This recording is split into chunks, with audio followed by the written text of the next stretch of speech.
पुस्तक का नाम कायरता और भीरुता दो बड़े कलंक। लेखक पंडित श्रीराम शर्मा आचार्य जी। कहते हैं, यमराज ने एक बार प्लेग को आज्ञा दी कि जाओ 10,000 आदमियों को मार लाओ। वो आज्ञा पालन करने के लिए चल दी और एक स्थान पर उसने नियत आदमी मारे। अपना काम खत्म करके जब वो वापस पहुंची तो साथ बड़ी भारी भीड़ थी। गिने तो वे मृतक 50,000 निकले। यम ने नाराज होकर पूछा, जब मैंने तुझे 10,000 मनुष्य मार लाने को कहा था तो 50,000 क्यों मार लाई? प्लेग ने गिड़गिड़ाते हुए कहा, भगवन, मैंने तो 1,000 से एक की अधिक नहीं मारा। ये जो अधिक संख्या में है, डर के मारे आप मर गए हैं। सचमुच दुनिया में जितने आदमी मरते हैं उसमें आधे आदमी डर के मारे अपने आप मर जाते हैं। बीमार होने पर कई आदमियों को विश्वास जम जाता है कि अब हम नहीं बचेंगे। वे हर घड़ी मृत्यु सोचते रहते हैं और अपने विचारों के कारण स्वयं मर जाते हैं। कई आदमी ज्योतिषियों के कहने पर विश्वास कर लेते हैं कि हमारी मृत्यु अमुक समय होगी। यह विश्वास मन में गहरा जम जाता है। जैसे तुम ये सोचकर सोओ कि हमारी आंखें प्रातः 3 बजे खुल जाए तो प्राय ठीक 3 बजे ही खुल जाती है। उसी तरह विश्वास मजबूत हुआ तो ठीक उसी समय मृत्यु होना अवश्यंभावी है। विलायत में एक आदमी को फांसी की सजा हुई। डॉक्टर उसे अपने प्रयोग के लिए ले आए। आंख बांधकर उसे एक मेज पर सुला दिया गया और गर्दन के पास एक छोटी आलपिन चुभो दी और गर्दन से ही एक नली द्वारा पानी छोड़ना शुरू किया, जो गर्दन से बाहर नीचे बर्तन में टप टप गिरता था। डॉक्टर लोग झूठ मूठ ये कहते रहे, अब काफी खून निकल चुका, थोड़ी ही देर में मरने वाला है। उस व्यक्ति को खून निकलने का विश्वास हो गया और थोड़ी ही देर में मर गया। लेकिन वास्तव में उसके शरीर से 10-5 बूंद ही खून निकला था। एक बार एक आदमी को सांप ने काट लिया। उसने उसे देख नहीं पाया और समझा कि शायद कुछ चुभ गया है, इसलिए कुछ चिंता न की और काम में लगा रहा। उसका एक साथी भी था जिसने सांप को काटते हुए देखा था, पर उसने कुछ कहा नहीं और कारणवश उसी समय बाहर चला गया। जब वो कई महीने बाद लौटकर आया तो उस आदमी को स्वस्थ देखकर उसे बड़ा आश्चर्य हुआ। उसने कहा कि अमुक दिन मेरे सामने आपको एक बड़े जहरीले सांप ने काटा था, पर आश्चर्य कि तुम्हें कुछ असर नहीं हुआ। इतना कहना था कि जहर चढ़ आया और उसकी मृत्यु हो गई। एक बार दो व्यक्तियों में शर्त हुई कि अमुक मरघट में रात को 12 बजे लोह की कील गाड़ आवे तो मैं 100 रुपया दूंगा। दूसरा तैयार हो गया और नियत समय पर कील गाड़ने गया। जब गाड़ने लगा तो अंधेरी रात में ठीक तरह दिखाई न पड़ने के कारण अपनी धोती के एक सिरे पर कील गाड़ दी। वह उठने लगा तो धोती खींची। उसने समझा मुझे भूत ने पकड़ लिया। धोती खींचने पर भी नहीं छटी तो उसे भूत का पूरा विश्वास जम गया और डर के मारे उसकी मृत्यु हो गई। एक फौजी डॉक्टर लिखता है, चिकित्सा शास्त्र रोगियों की प्राण रक्षा नहीं कर सकता। कोई भी डॉक्टर जिसने युद्ध क्षेत्र में काम किया है यह बात जानता है। अनेक ऐसे मनुष्य देखने में आए हैं जिनको दवा दारू और शल्य चिकित्सा बचाने में सर्वथा विफल रही और घायल मनुष्य केवल अपनी इच्छा शक्ति से ही तंदुरुस्त होकर पुनः लड़ने के लिए युद्ध क्षेत्र में चले गए। अयोबा का एक आयरिश सिपाही सन 1918 के शेरी थियरी के मोर्चे पर घायल हुआ। एक गोली उसके दाहिने पार्श्व में पसली के पीछे से घुसी और उसके फेफड़े, डायाफ्राम, पित्त कोश और यकृत में होकर निकल गई थी। उसकी आंतड़ियों में 13 छेद हो गए थे, उनमें से 6 दूहरे रंध्र थे। जब हम लोग उसका ऑपरेशन करने की तैयारी कर रहे थे तो उसने उच्च स्वर में कहा, डॉक्टर, मैं तंदुरुस्त हो जाऊंगा, मेरी कुछ चिंता न कीजिए। पेट चीरकर ऑपरेशन करने के बाद वह जब होश में आया तो प्रसन्न था। उसके पास ही एक दूसरे घायल की चारपाई थी जो स्वस्थ हो चला था। उसने उस चंगे होने वाले सिपाही को ध्यानपूर्वक देखा और हंसते हुए कहा, यदि यह कष्ट में से जीता निकल सकता है तो मैं भी बच सकता हूं। उसका विचार था कि जब तक छाती में हृदय मौजूद है तब तक चिंता की कोई बात नहीं। वह आशावादी रोगी चंगा होकर अस्पताल से चला गया। उसने मुझे सिखाया कि हतोत्साह सिपाही मृत्यु के मुंह में धंस जाता है और आशा के बिना दवा दारू कुछ काम नहीं देती। भय के कारण अनेक व्यक्ति ऐसे मर जाते हैं जिन्हें यथार्थ में रोग का कोई कष्ट नहीं होता। प्राण चिकित्सा विज्ञान की कुछ पंक्तियां विचारणीय हैं। उनमें बताया गया है कि स्विट्जरलैंड के बड़े अस्पताल की रिपोर्ट में कई विचित्र उदाहरण हैं। सांप के काटने पर एक मरीज अस्पताल में दाखिल हुआ और बहुत कोशिश करने के बाद भी वह मर गया। डॉक्टरों ने लाश की परीक्षा की किंतु उनमें रत्ती भर भी विष न था। जिस स्थान को सांप काटा हुआ समझा जाता था वह मामूली फुर्सत साबित हुई। इसी प्रकार एक मरीज ऐसा मरा जो यह कहता था, गलती से दवा के बदले जहर पी गया हूं। उसके मरने पर सब तरह की तहकीकात कर ली गई कि उसने दवा को ही पिया था। गलती से शीशी पर जहर का लेबल लगा हुआ था। एक व्यक्ति अस्पताल में ऐसा हुआ जो ये कहता था कि मैं अपने मुंह में लगे हुए 4 नकली दांतों को निगल गया हूँ और उसकी पीड़ा में छटपटा रहा हूँ। डॉक्टर हैरान थे कि इसके पेट में तो कुछ नहीं है। उतने में ही उसकी स्त्री आई, उन 4 दांतों को दिखाती हुई बताने लगी कि ये तो तुम्हारे कोट की जेब में रखे हुए थे। रोगी अपनी गलती पर शर्माया और चुपचाप अस्पताल से उठाया। रोगों पैदा होने और बढ़ने में भी अधिकांश भय ही कारण होता है। वास्तव में रोग से डरने की कुछ भी बात नहीं है। ये तो शरीर की स्वाभाविक दैनिक क्रिया है। हमारे रक्त कोश विजातीय और विषैले पदार्थों को मार मार कर शरीर से बाहर निकालते रहते हैं। पसीना, सांस, मल मूत्र आदि द्वारा हर घड़ी सफाई होती रहती है। यदि कभी शरीर में अधिक मात्रा में दूषित पदार्थ इकट्ठे हो जाते हैं तो प्राकृतिक शक्ति इन्हें प्रयल वेग से युद्ध करके निकालना चाहती है। बीमारी हमारी भलाई के लिए आती है, बुराई के लिए नहीं। इसलिए उससे बिल्कुल न डरना चाहिए, वरन धैर्यपूर्वक उस सफाई के काम को होने देना चाहिए। जब हम बीमारी, मृत्यु या अन्य किसी आशंका से डरते हैं तो शरीर पर उसका घातक असर पड़ता है। भय की अवस्था में हमारे शरीर के अंदर की प्रक्रियाओं में बाधा पड़ जाती है। इंद्रियों का काम रुक सा जाता है। ये रक्त शिराओं के प्रवाह, बीज कोशों के कार्य और उदर की क्रियाओं पर अपना घातक प्रभाव डाले नहीं रहता। भय की अवस्था में हृदय की गति तीव्र हो जाती है। वह जोरों के साथ धड़कने लगता है, रक्त का दबाव बढ़ जाता है और मांसपेशियों में साधारण दशा से अधिक रक्त का प्रवेश हो जाता है। लार बनाने वाली झिल्लियां अपना कार्य बंद कर देती हैं, पाचन क्रिया रुक जाती है। यकृत के जरिए मांसपेशियों से शक्कर निकलने लगती है।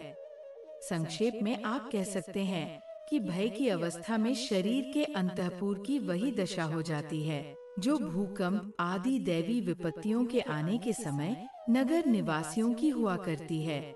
यही भय जब किसी में स्थायी रूप से समा जाता है तो उसका असर खास करके पाचन क्रिया और रक्तवाहिनी सिराओं पर पड़ता है। आजकल लोगों को रक्तचाप से आमतौर पर पीड़ित होते देखा जाता है। इसका मुख्य कारण दुश्चिंताएं होती हैं जो भय का दूसरा रूप है। कुछ लोगों को पांडु रोग तथा पथरी होने का मूल कारण उनका मानसिक भय हुआ करता है। एक प्रसिद्ध डॉक्टर ने अपने अनुभव से बताया कि 75% ऐसे व्यक्ति डॉक्टरों के पास दवा के लिए जाते हैं जिन्हें कोई वास्तविक बीमारी न होकर केवल काल्पनिक रोग होता है। यह भी देखा गया है कि निरोग होते हुए भी अपने को बीमार समझने लगते वे सचमुच अपनी इस भयानक धारणा के कारण बीमार पड़ जाते हैं। मनुष्य का मस्तिष्क सबसे अधिक बलवान और शक्तिशाली होता है। उसमें यदि भय की भावनाएं प्रवेश कर जावें तो शरीर को नष्ट होने में देर मत समझिए। डर की भावना साधारण मानसिक क्रिया को भी शिथिल कर देती है और संकट के अवसर पर मनुष्य समझदारी से काम करने में अशक्त बना देती है। कारण यही है कि जब कोई मनुष्य भय से शिथिल हो जाता है, तब वह स्पष्टता पूर्वक विचार नहीं कर सकता और बुद्धि से ठीक तरह काम नहीं ले सकता। जिस अनिष्ट की भावना से वह भयभीत होता है, उसका प्रतिकार करने की शक्ति को वह खो बैठता है। उसकी मानसिक अवस्था उसे निर्बल बना देती है और उसकी कार्यशक्ति अधिकांश में नष्ट हो जाती है। इस प्रकार के किसी संकट का भय बहुत ही हानिकारक होता है। वह न जीने देता है, न मरने देता है, वरन जिस प्रकार ज्वालामुखी पर्वत के फटने के पहले उसके ऊपर बादल मंडराते दिखाई पड़ते हैं, उसी प्रकार मानव जीवन के ऊपर मंडराया करता है। बहुत से मनुष्य इस प्रकार के भय से हमेशा दुख पाते रहते हैं। वे सदैव यही कल्पना करते रहते हैं कि कोई बड़ी विपत्ति उनके ऊपर आने वाली है, उनकी संपत्ति अथवा पदवी नष्ट होने वाली है, अथवा उनको दुर्घटना का भय लगा रहता है या कोई प्राणघातक रोग होने वाला है। अगर उनके बाल बच्चे बाहर गए होते तो वे उनको तरह तरह के आघातों में फंसा देखते हैं। वे उनको रेल दुर्घटना में, जलती हुई गाड़ियों में या डूबते हुए जहाजों में देखते हैं। चित्र अपने मन में बनाया करते हैं। वे कहते हैं कि एक घड़ी पीछे क्या होने वाला है, इसे कोई नहीं जानता, इसलिए खराब से खराब बात के लिए तैयार रहना ही ठीक है। एक स्त्री किसी आगामी संकट के डर से बहुत ही हृदयद्रावक परिस्थितियों में जीवन व्यतीत करती रही। उसे लगता था कि यह आपत्ति उसे ऐसा पदलित कर डालेगी कि आशा का कोई चिन्ह भी शेष न रहेगा। पर जिस घटना से वह वर्षों तक इस प्रकार भयभीत रही, जब वह घटना सामने आई तो उसका कोई खास दुष्परिणाम नहीं हुआ। यह देखकर वह आश्चर्य करने लगी, उससे वह नष्ट भ्रष्ट क्यों नहीं हो गई। हम अपने समस्त जीवन भर दुर्घटनाओं के भय से, रास्ते में किसी गाड़ी मोटर से दब जाने के डर से, रेल दुर्घटना के भय से, जहाज के डूबने के भय से, भूकंप के भय से, बिजली के भय से, तरह तरह के भयों से व्याकुल होते रहते हैं। पर वह सब होने पर भी हम अभी तक जीते जागते मौजूद हैं। हम में बहुत से लोगों ने दूर दूर की यात्राएं की हैं, पर किसी की एक उंगली भी नष्ट नहीं हुई है, किसी तरह की हानि नहीं उठानी पड़ी है। फिर भी हम भय रूपी राक्षस को अपनी पीठ लिए फिरते हैं। डर का सबसे बड़ा कारण है अज्ञान, जिसे हम ठीक तरह नहीं जानते, उससे प्रायः डरा करते हैं। सृष्टि के आरंभ में आदिम मनुष्य सूर्य, चंद्र, समुद्र, बादल, बिजली, नदी, पर्वत, आंधी, आग, सर्प का स्वरूप ठीक तरह समझ न पाया था। इसलिए चेतना विकास के प्रथम चरण में उनकी स्थिति, शक्ति और मर्यादा की समुचित जानकारी न थी। फलस्वरूप उनसे डर लगा। देवता के रूप उन्हें कल्पित किया गया और अनेक पूजा विधानों से उन्हें संतुष्ट करने का प्रयत्न किया गया, ताकि वे पोचली अपना कोई अहित न करें। मृत्यु के उपरांत का जीवन अभी भी रहस्यमय है, पर पूर्व काल में वह और भी रहस्यमय बना हुआ था। इस अज्ञान ने प्रत्येक मृतक को भूत प्रेत की मान्यता प्रदान कर दी और आकस्मिक दुर्घटनाओं, विपत्तियों एवं बीमारियों का मूल कारण विदित न होने से उन्हें भूत की करतूत समझ लिया गया। प्रागैतिहासिक काल में मनुष्य की मनोभूमि का अधिकांश भाग इन देवताओं और भूतों का संतोष समाधान करने में ही व्यतीत होता था। ज्ञान का जैसे जैसे विकास हुआ, वे भय छूट गए।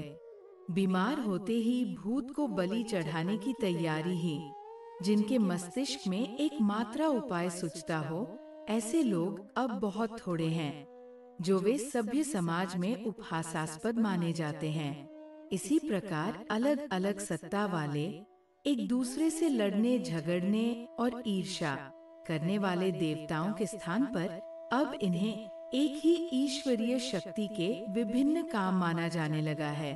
ग्रह नक्षत्रों की, विद्या की सही जानकारी जैसे जैसे बढ़ रही है, वैसे वैसे शनि और 13 राहु की अनिष्ट कर ग्रह दिशा का आतंक समाप्त होता चला जा रहा है। अधिकांश भय अवास्तविक होते हैं। सांप से आमतौर से लोग डरा करते हैं, पर सही बात यह कि केवल 17% सांप ही ऐसे होते हैं जिनमें मारक विष रहता है।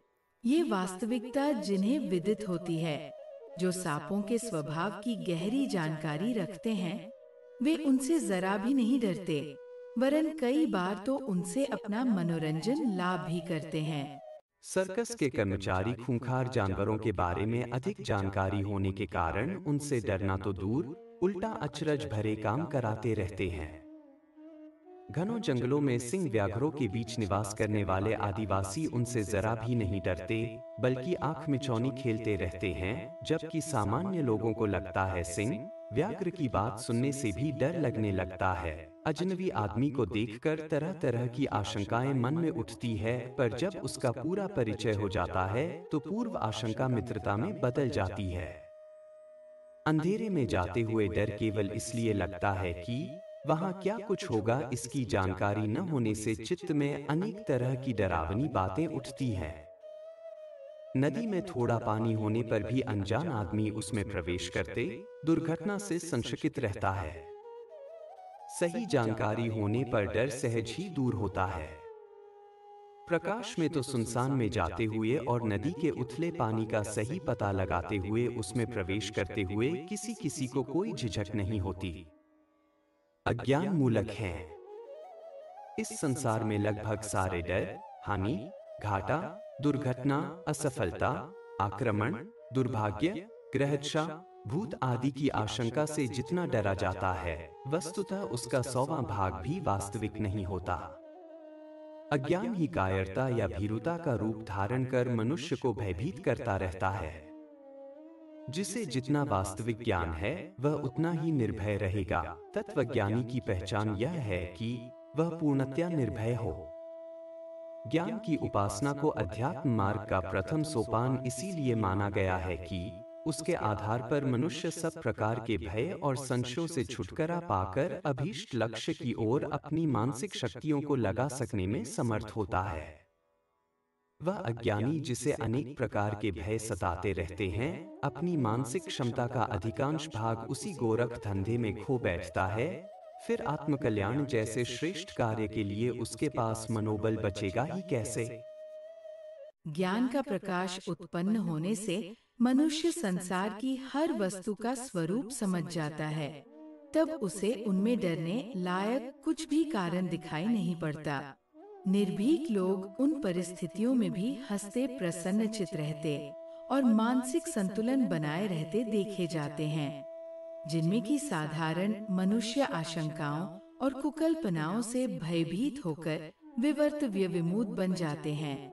संसार के महापुरुष एवं राजनेता अगणित महत्वपूर्ण उत्तरदायित्वों और अशुभ समस्याओं से घिरे रहते हैं, और जो संभव है वह करते हैं, पर ये होता तभी है जब मानसिक संतुलन को सही रखने की, उत्तेजित न होने की क्षमता विद्यमान हो।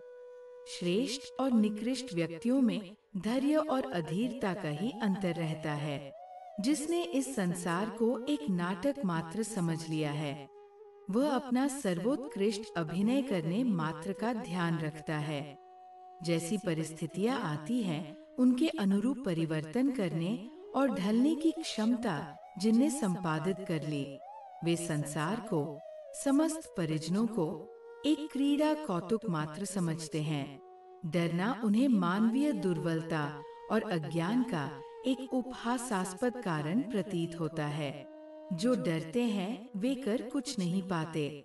डर के मारे अघमरे बने रहने वाले, आंकाओं और संशयों से उद्विग्न रहने वाले व्यक्ति तो अर्धमूर्छित, अर्धमृतक स्थितियों में पड़े हुए निकृष्ट और असफल जीवन ही किसी प्रकार पूरा करते हैं। ईश्वर विश्वास अभय बनने, साहसी और मनोबल संपन्न होने का अमोघ शस्त्र है।